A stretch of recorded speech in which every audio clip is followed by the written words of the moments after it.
Vendredi 17 avril 2020, Madame, Monsieur, bonjour. Merci de rester sur la CRTV. Bienvenue aux 12h. Emmanuela, bonjour. Bonjour, Nicole Doudou. D'abord, le sommaire. Exactly. The fight against COVID-19 in Cameroon intensifies as government calls on each Cameroonian to contribute their quota in stopping the propagation of the disease. Prime Minister, Head of Government Joseph Dion Ngute has saluted the constant wearing of face masks by most Cameroonians in public places while announcing the renewal of the 13 governmental measures to prevent the spread of the virus for another 15 days. Get his declaration in this newscast. The Minister of Public Works, Emmanuel Ngannou-Djumesi, is currently visiting construction works on the Yaoundé-Douala motorway, whose first 60 kilometers stands at 87% execution rate. Emmanuel Ngannou-Djumesi is being accompanied at the roadside inspection visit by the Governor of the Central Region, Nasiri Paul Beya. On our feature page, we take you to discover the symbolism of kola nuts in the land of the people from the West region. When served, it means welcome to a visitor and a time of sharing for those in a group. This at the end of the midday news, which starts in the French language with you, Nicole Doudou. Merci de nous accorder votre attention, Madame, Monsieur. Nous ouvrons cette édition bilingue sur la CRTV avec ces nouvelles sur la pandémie du Covid-19 au Cameroun. Les 20 mesures restrictives du gouvernement se poursuivent et doivent être scrupuleusement observées par les populations.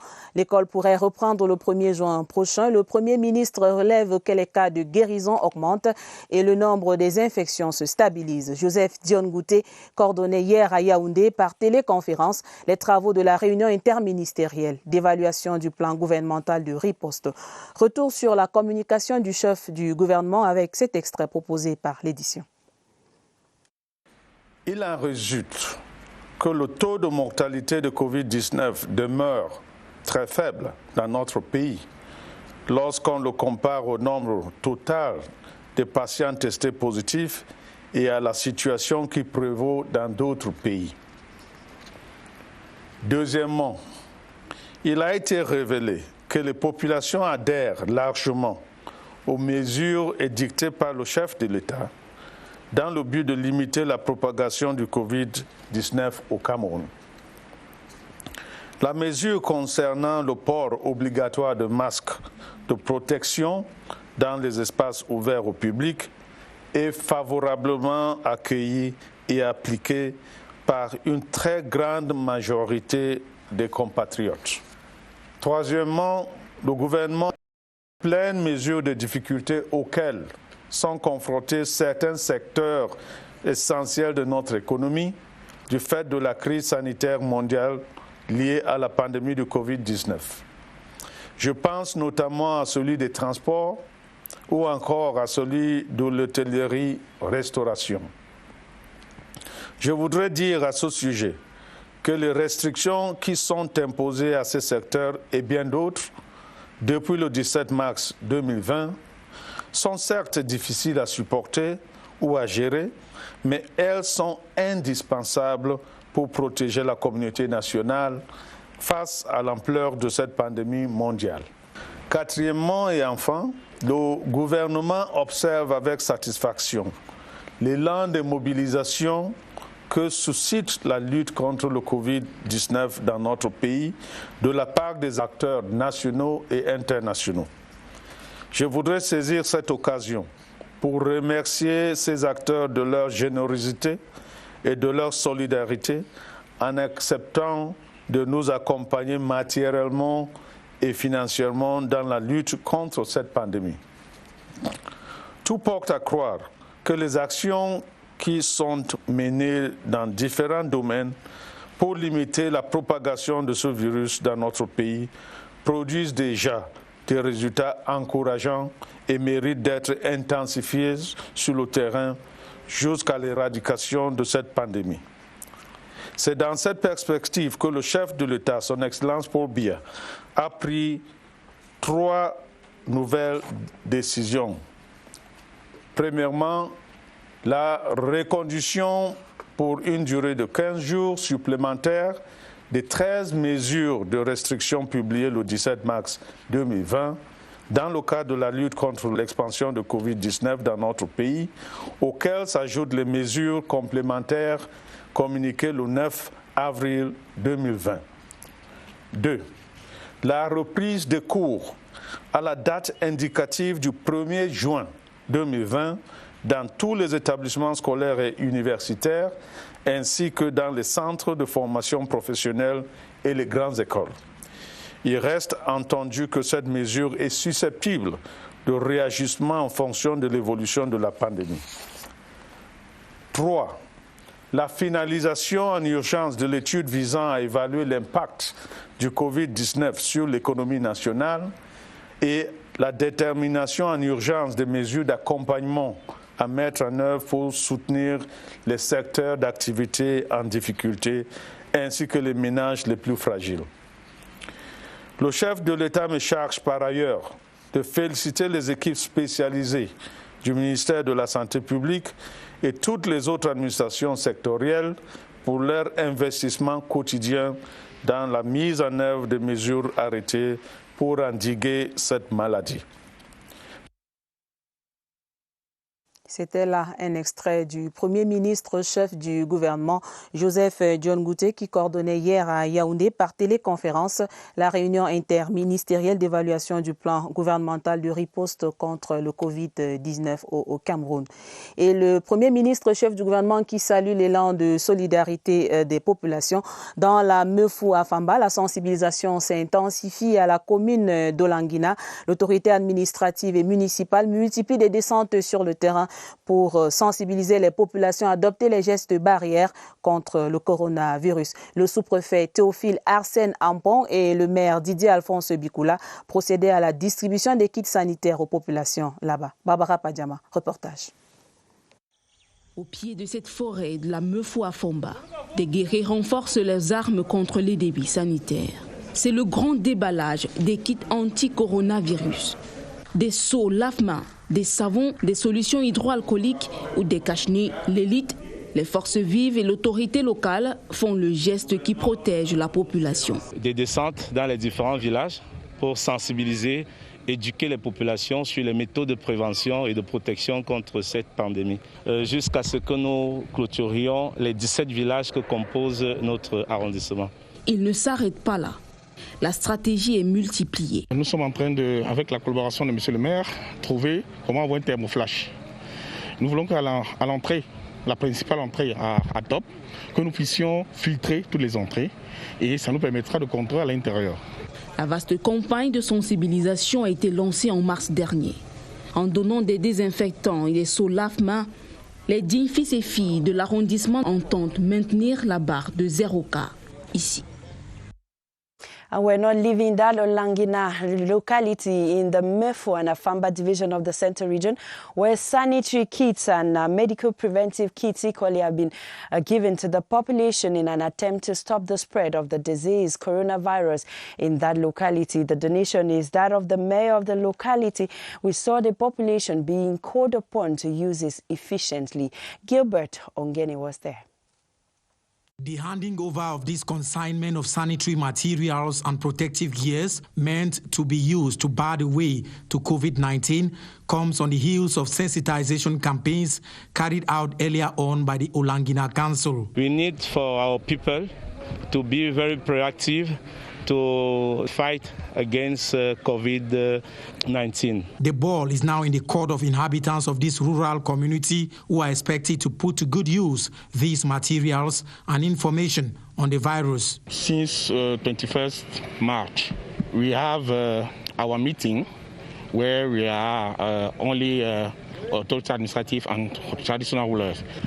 I continue to explain them the necessary to avoid, to make a barrier to that pandemic. The mayor have shown that there is a material which is given to them to use it with a sense of responsibility. The buckets, soap, face mask and hand sanitizers will henceforth welcome them in strategic areas of the municipality where they would wash and disinfect their hands. After this ceremony, we will have a field descent at villages to sensitize and educate people. The hygiene habits, if respected, will contribute to bar the way to COVID-19 in the 17 villages of this subdivision and beyond.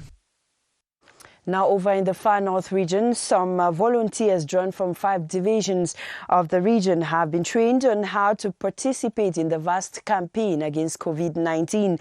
The 2-day workshop organized by the French Red Cross movement is in line with government's response strategy on the fight against the disease in Cameroon. Details with Sylvester Temkeng in CRTV Mawa.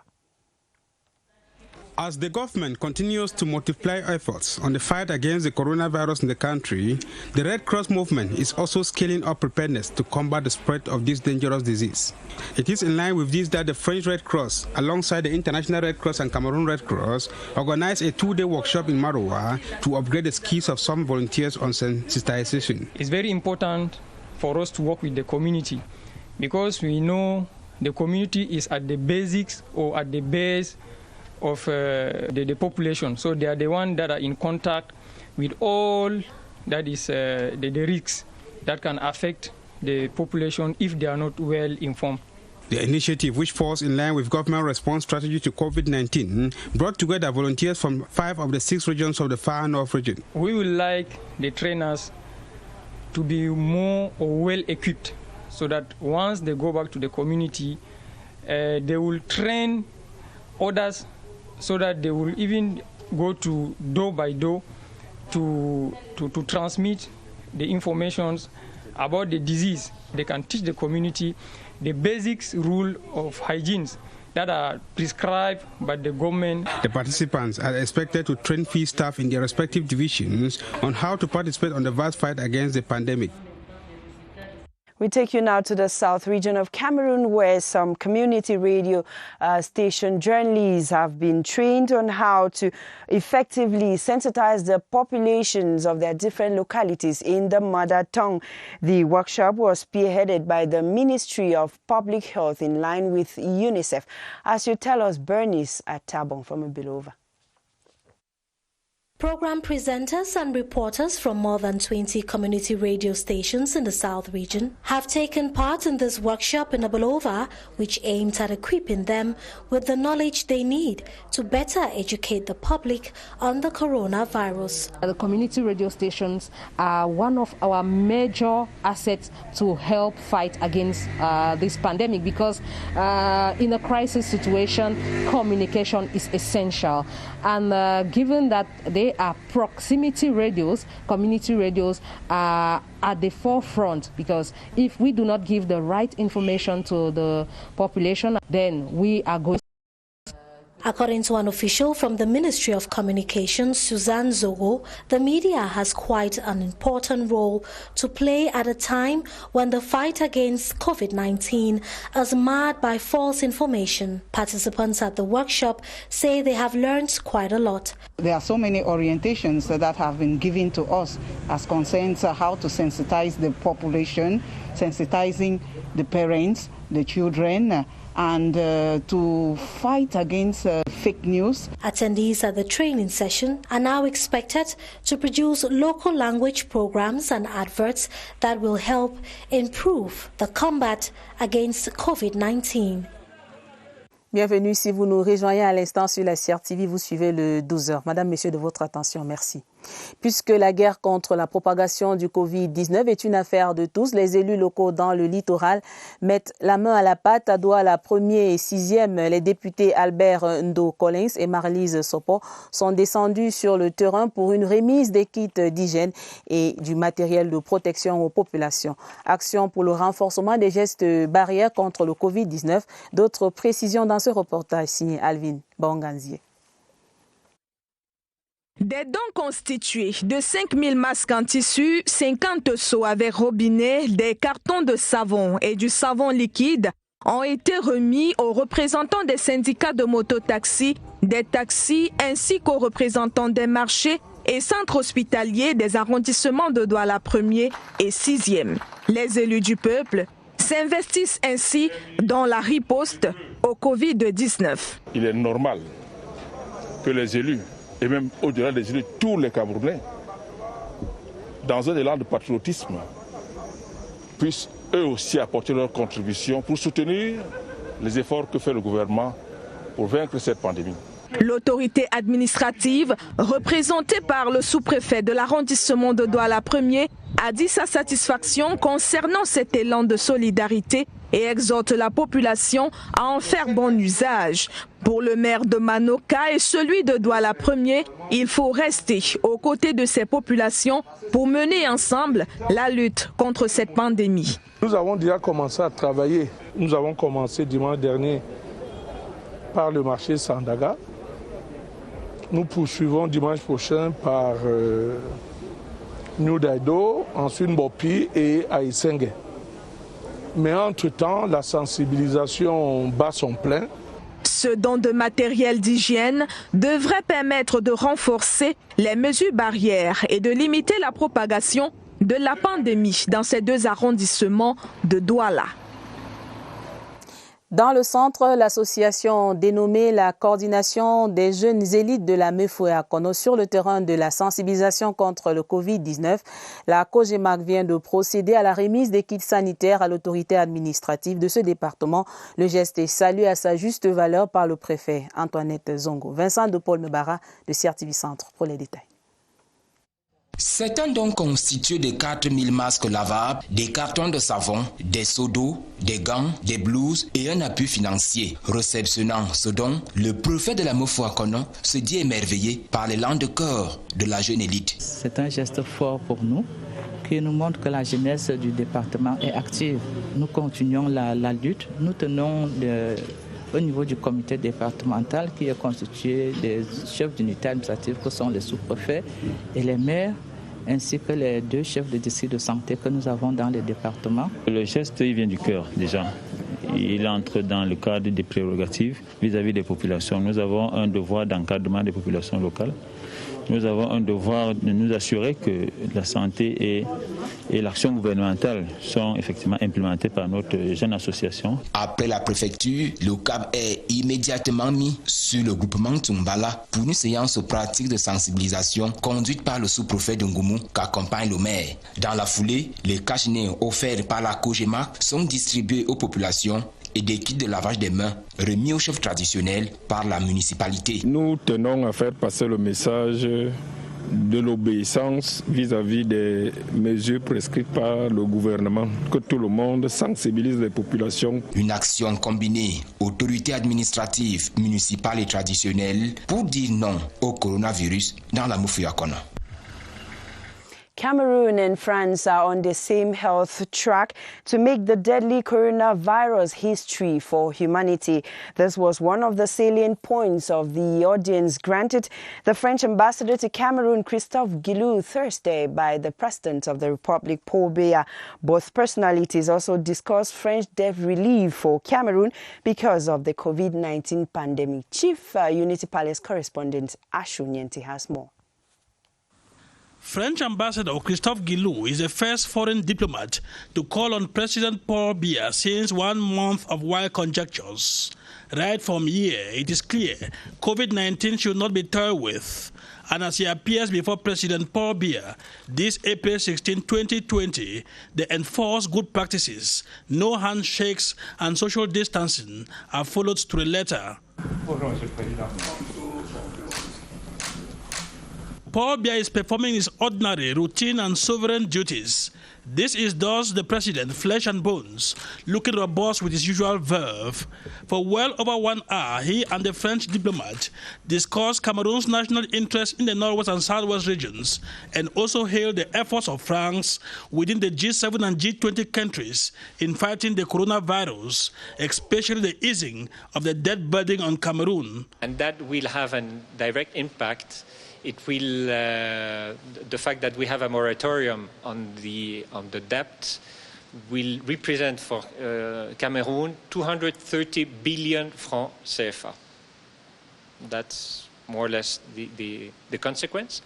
And regarding France, it will, the impact will be of about 60 billion CFA. In the same vein, the French government is also ready to make a substantial humanitarian assistance to Cameroon. We are ready to facilitate and to support efforts to alleviate the economic consequences of the pandemic on the economy of Cameroon. The ambassador leaves the Unity Palace convinced of the depth of French-Cameroon relations as Cameroonians get reassured that the ship of state is in firm hands. We now go over to the East region, where out of the 960 inmates of the Beto Central Prisons, the files of 255 of the inmates is currently being looked into in the eventual benefits from the presidential clemency announced days ago. The prison superintendent has lauded the initiative as one that would decongest the prisons in the wake of the COVID-19 pandemic. Details with Mbombone Agbo from CRTV Beto. At a time when the Beto Central Prison has staged a war against the coronavirus, the news of the presidential pardon can only be welcome. We are very happy the President, His Excellency Paul Biya, is giving us again confidence that we are not out of the society. Out of the 960 inmates, only 255 files of those who have been convicted will be examined. An ad hoc committee was put in place yesterday, which we are already working on that. Not all the convicts will benefit because there are conditions which has been laid down by the said decree, which is certainly going to exclude some others from benefiting. While waiting for the results of the ad hoc committee, some inmates are gaining skills in the production of face masks, which could be helpful to them once out of the prison cells. Here, over 100 face masks are produced daily and distributed to the inmates as part of measures in combating the coronavirus. We have embarked on the production of face masks for all the staffs and all the prisoners. Communication and visits have been suspended. We have also trained peer educators and continually sensitize the inmates. And as the inmates of the Beto Central Prison stay safe, they are grateful to the head of state, Paul Biya, for thinking well about them. We now go over to the Northwest region, where the construction of roads, provision of potable water, and the fight against the ghost town phenomenon remains three major areas of intervention for the Bamenda One Council during this year. These were arrived at during a council session chaired by the mayor of Bamenda One, Felix Biga, who together with the councillors agreed to give Bamenda One a facelift. Sylvie Banta has more from the Northwest. The Bamenda One Council area has in the past months witnessed an influx of petty businesses ranging from provision stores to drinking spots and other commercial activities. Most of the business premises are haphazardly without considering town planning prescription. We're giving them deadline to leave custom, giving them 3 months for free for those who will be leaving custom to go to the market, so they can start business there and maybe gain back their customer, gain their capital before they pay. With the adopted budget for the council, which stands at over 388 million CFA francs, the construction of interquarter roads, provision of social amenities, including potable water, will take effect after fieldworks have been completed. As a new team has been put in place, I believe that we will work hard to see that we will redouble what we had today before the next accounting session. I came in and made projects of 2018 that have not been done. But I will tell you that the project, they have started doing them. The Bamenda One municipality is one of the major gateways into the city of Bamenda. Thus, the fight against the outbreak of the coronavirus in the region is one of the main activities in the council area.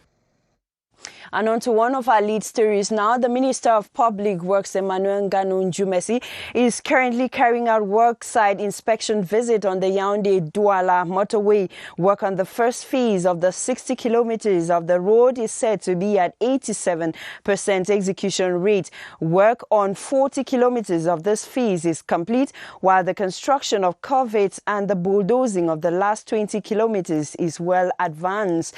The Minister of Public Works, Emmanuel Nganu Njumesi, should be noted, is accompanied on the inspection visit by the Governor of the Centre Region, Nasseri Paul Bea. Dans l'actualité du jour, nous l'avons dit, Madame, Monsieur, le ministre des Travaux publics Emmanuel Nganu Njumesi effectue depuis 9 heures une visite sur le chantier de construction de la phase numéro 1 de l'autoroute Yaoundé-Douala. Au-delà de l'appréciation de l'infrastructure, le membre du gouvernement accorde un intérêt particulier à l'accélération des travaux sur les 20 derniers kilomètres de cette phase longue de 60 kilomètres. Dans la suite du ministre des Travaux publics se trouve le gouverneur de la région du Centre, Nasseri Paul Bea, qui va prendre la parole au cours de la réunion d'évaluation qui se tient en ce moment à la base de vie de l'entreprise relativement à la libération des emprises. La livraison de ces 60 premiers kilomètres de l'autoroute Yaoundé-Douala est fixée au mois de décembre 2020. Nous sommes dans la région de l'Est dans la suite du journal. C'est la grande fête à la prison centrale de Bertoua. Condamnés et détenus célèbrent le décret présidentiel du 15 avril 2020 portant commutation et remise des peines à certains prisonniers. Là-bas, on salue cette grâce présidentielle qui vient décongestionner le milieu carcéral en cette période de menace du Covid-19. Denis Amand de CRTV Est pour les détails. Sur les 960 détenus que compte la prison centrale de Bertoua, seuls 255 condamnés pourront bénéficier de la grâce présidentielle. Un comité ad hoc a été mis sur pied pour étudier ces cas en urgence et les remises en liberté commencent lundi prochain. C'est une joie débordante au sein des détenus et même des gardiens de prison. Nombreux sont ceux-là qui ont toujours gardé espoir. Et cet espoir a été encore renoué par ce décret signé du président de la République. Ils étaient tellement contents d'avoir reçu enfin de notre père, parce que le chef de l'État, c'est notre père, c'est lui qui est la tête des commutations de peine. Une initiative saluée des deux mains en cette période de menace du Covid-19. Déjà, 20 pères éducateurs ont été formés pour organiser la sensibilisation en milieu carcéral. 100 cache-nez sont fabriqués ici par jour. Des campagnes d'assainissement et de distribution de savon sont régulièrement organisées. On respecte les mesures gouvernementales. Vous avez vu pratiquement tout le monde ici porte des cache-nez. On respecte les distances. Vous allez voir les points d'eau pour le lavage des mains. Ceux qui bénéficieront de cette remise de peine du chef de l'État et qui retrouveront la liberté mettront à coup sûr en pratique les activités génératrices de revenus apprises ici pour mieux se réintégrer dans la société. Nous voici dans la page magazine du 12h. C'est un fruit qui incarne la tradition africaine. Il est valorisé lors des grandes cérémonies culturelles. La cola en Afrique en général et au Cameroun en particulier, c'est tout un symbole, madame, monsieur. Baudelaire Moafo nous emmène chez les peuples de l'Ouest pour d'autres détails. La noix de cola est la graine de l'arbre génériquement appelé colatier. Elle est originaire de la forêt tropicale de l'Afrique occidentale et centrale. Appréciée depuis très longtemps par les populations locales pour ses vertus stimulantes tenant à sa forte teneur en caféine, la culture de la cola a commencé au Cameroun au début du XVe siècle. Dès lors, la cola est au cœur des traditions bamileke. Porteuse d'une valeur symbolique, elle est souvent consommée lors des cérémonies ou pour souhaiter la bienvenue aux invités. Quand tu casses une cola avec ton ami, ça veut dire qu'il ne peut pas prendre ta femme, ni toi prendre la tienne. Ça veut dire que même s'il le mâche un poison la nuit et te donne dans la bouche, tu vas avaler sans hésiter. Pendant les rites traditionnels, la cola est servie comme offrande aux ancêtres. La cola est un symbole de l'amitié partagée et signifie une entente scellée ou une réconciliation entre deux parties. Il n'y a pas de mariage traditionnel sans cola. C'est comme l'état civil, l'acte de mariage que le gouvernement, les officiers d'état civil en font au mariage. Quand la fille est mariée, dans dans son mariage, elle a des enfants. Elle divorce, elle n'a pas divorcé. Elle n'a pas divorcé. Si elle divorce, ayant doté avec de la cola, sans manifester, sans rembourser la dot, elle reste 10 000 ans la femme de ce monsieur qui avait cassé la cola.